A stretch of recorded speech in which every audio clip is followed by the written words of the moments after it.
Another action-packed edition of Sports this morning has just kicked off from Channels TV Sports Center in Lagos, Nigeria. I'm Austin Okonakwan. Good morning and welcome. I'm Cecilia Omog. It's great to have you join us again. I'm Taya Salam. Okay, let's talk sports now. What are you talking about? Is it the 2016 Rio Olympics? Just in case you don't know, it's now 9 more days to go. And Brazil, they have a lot of work to do in just 9 days. But Team Nigeria, are we ready? Definitely, we should be ready because right now we've got a captain for the team. And who else is, well, Mikel Obi. Everyone is saying he's really worthy of a captain. He's really worthy to captain Team Nigeria to Rio. But I think Mikel Obi, with his experience and everything, maybe he is. Why would I prefer someone else? Yeah, I think it's been a bit controversial, right? Ever since this news broke yesterday, there's some people that actually believe it should have been someone else. We'll talk about that later on in the show. Also on the show, that man on your screen now, Gonzalo Higuain, is now the third most expensive player of all time after selling a $75.3 million pounds actually. Transfer from Napoli to Juventus. Incredible money. I mean, we've been talking about Pogba all these days, and boom, there comes Higuain.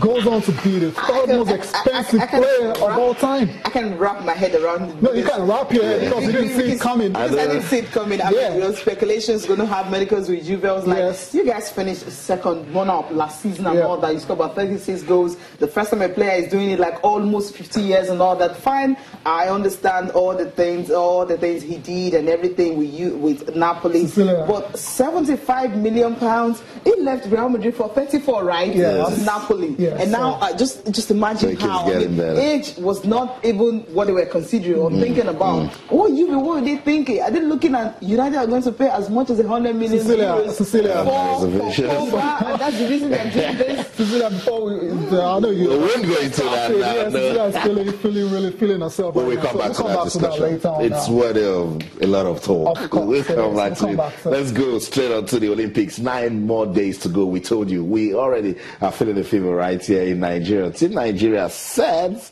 in a way, but guys, let's talk about what the Olympics is doing this time around. The refugee team, so much love. That's what I mean. When you talk about this refugee team, you just start feeling the power of sports there. It is. Madini, yesterday she's one of the athletes that actually competing, as part of the refugee team. We have some athletes from Sudan, you have some from Portugal and some South Sudan and so many other countries. But she's from Syria, living in Germany. Her father is a swimming coach. She's a swimmer, so she will be representing Germany, not really Germany. I mean, she's going to be among the Olympic refugee team, and that's her right there with the people, with saying goodbye to everyone. It's real. Cecilia, are you going to be there? She's first time. She's a swimmer. Come on, she's an athlete. Yeah, I mean, boss, Austin, it's a beautiful story. Because, victim of circumstance. She ended up being a refugee, but then sports. And thanks to the Olympics, she's going to have the opportunity to actually go to the biggest, sporting events in the world. So I like the story very much. 18 years old swimmer. She's actually very good as well. But because of what has happened to her in a very, short life, she couldn't, really pursue a dream of being a professional swimmer. So, but then she's going to get the opportunity, to go to Rio and, strut her stuff. Taya, Cecilia, heartwarming story. You guys just sent shivers down my body. They were talking about this one. The moment she felt the power of sport, then she knew she was going to be transformed, and that's what sports can do right there. The sports said, look, you cannot be a minor in the society. We don't care what you've been through. The moment you start doing sports, the moment you start telling God, I want to use this talent that He's given to me, your life starts changing. And she's going to be representing Germany in the refugee team. What an experience this would be for her. She will never remain the same after this Olympics. I can imagine. I mean, laudable initiative. I mean, remember, it's the first ever Olympic refugee team. So hopefully it's going to carry on into the Tokyo 2020 games and subsequent ones as well. So it's a very laudable project. Let me read this line to just confirm what you've just said. Yeah. So the refugee team has already attracted widespread media attention and is expected to provide one of the feel-good stories of the game. Feel good, that's what we're feeling good about it, with your participation alone being a far bigger achievement than any of Usain Bolt or Michael Phelps medals. Stand up, come on, guys. I don't know about that. I don't know about that, guys. When you have refugees who actually pass through the Mediterranean, fleeing to different countries because of war. We have refugees from Ethiopia will be here, from South Sudan also will be here. I think it's a good story because at the time they were leaving their country because of war and everything, they never thought of even continuing with what they love. But right now they've been able to achieve that because Thomas Bach feel, okay, we can't just let these people go because they need to have a sense of belonging, and that's what he has actually given to all of them. That's the Olympics for you. It's all about inclusion, inclusivity. I mean, when these guys were, fleeing and stuff like that, I'm sure what was in their mind was just survival. Yeah, that was it. But now they've got this unique, amazing opportunity, to show that they've got sporting abilities as well. Somehow, she paused and said, "I can swim. I'm talented." Yeah. And right there, she felt the power of sports. And she got a country that actually provided that for her. We can just listen to her, how she's looking forward to competing in Rio. First time that happened to me, and it's my first Olympics, so I think it's gonna be an amazing experience for me. All my family is here, and my dad is a swimming coach, and all of them always are there for everything I do, for everything I am doing. I hope that the war will end and everyone will go back and all these things will stop.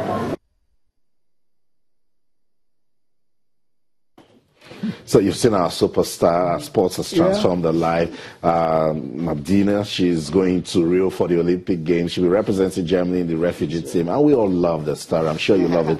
You love it also. That's the power of sports for you right there. Guys, let's get into Rio now. Find out how they're getting ready. One man we will not be featuring. Dayo, we talked about this guy. We talked about Roger Federer. And I told you, I said, I know it's very painful. But come on, you can't cheat nature.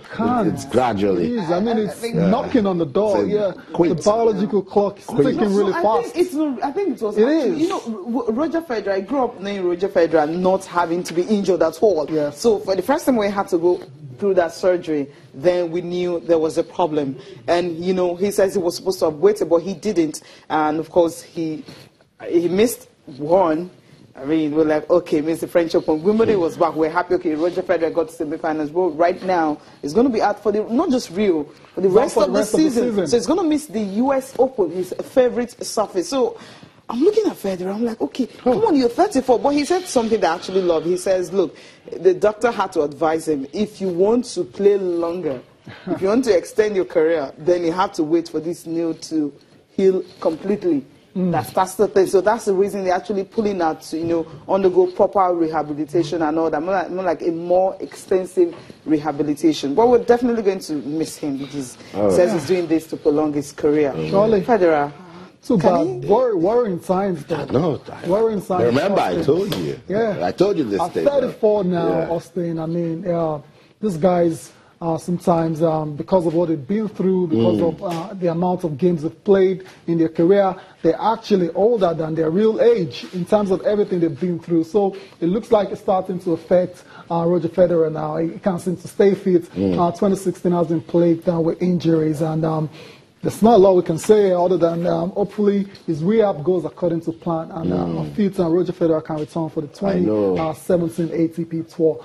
But I don't expect Federer to be at the very top again. I know, Tayo. I know. And it's very difficult because this guy is indeed a model for the development of tennis worldwide. I mean, that's it right there, Cecilia. Considering all options, after consulting with my doctors and my team, I've made a very difficult decision to call an end to my 2016 season as I need more extensive rehabilitation following my knee surgery earlier this year.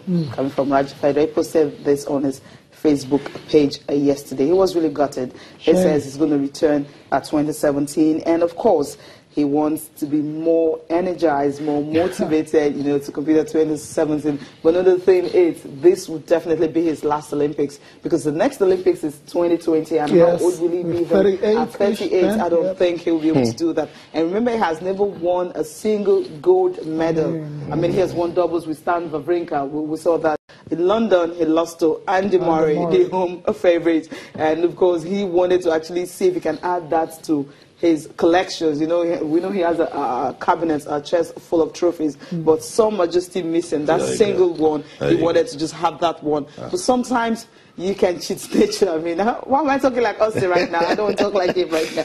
But then he says you can cheat nature. That's and right. Federer is 34 right now, and we're definitely going to miss him. We will miss him. He went on Facebook to say, "I'm extremely disappointed." That's how he describes it. I think I'm more disappointed than him. Disappointed to announce that I will not be able to represent Switzerland at the Olympic Games in Rio, and that I will also miss the remainder of the season. When a champ speaks this way, he goes home and he can't sleep. Just put some maybe very soft music. Good luck to Federer. Can I ever bounce back? Yeah, I mean, I think he can. Be very tough. He can, of course, he can bounce back from the injury, but in terms of actually, going on to, win.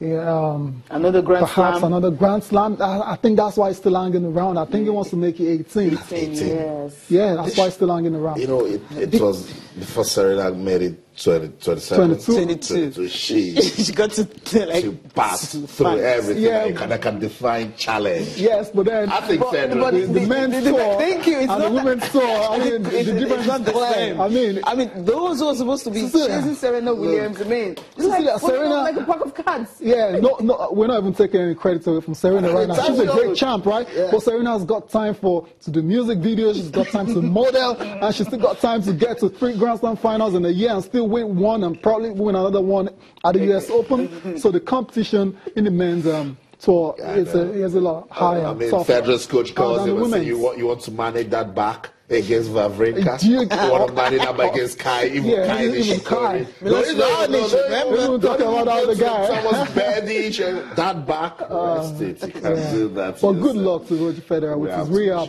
Hopefully comes back, fully fit. Yeah. He should. Okay, Brazilian sailing team, I mean, they're lamenting. I mean, I don't know if the host nation... We're in real proper. A year before even the game started, they kept on complaining about the bay. We're talking about the sailing team that, look, clean it up, let it look good. We cannot compete in a dirty, environment. I know with aquatic sports, sometimes, people get irritated when you see things floating on the surface. I'm scared of calling it dirt, so that some people would say they are not going there. But the Brazilian team, good time. You see, they are not saying because we are hosting, we're not saying the way it is. They're coming out to say, look, the bay needs more cleaning and officials need to get it done before the sailing competition starts. I think they don't have a choice. They actually need to do that, because if your home team is complaining about this, I mean, what about those who are coming in? Those who've had better places to sail on and everything, better ocean to sail on, and you, the host nation, can clean it up. This thing has been on for a very long time. Yes, the German sailing team also, talked about it and all that, what they see on waters, so they actually want it clean. I think they can actually do that before the Olympics starts. Yeah, when the Australians complained about accommodation and all that, it's been faced, they're moving in today. So I think they can actually do that in 2-3 days. Just clean it up. They better get ready. When I get to Rio and I don't like my room, somebody should be ready. No, well, seriously, they have to. This is a lot more serious than the plumbing works in the Games Village. I mean, when you hear pollution, water, when you hear drug resistance, bacteria, super bacteria, man, it's scary. I mean, you want to get into that kind of water, right? That should even make us go on a break. So we just clean up and come back. You watch your sports this morning. Don't go anywhere. We'll be right back. Stay.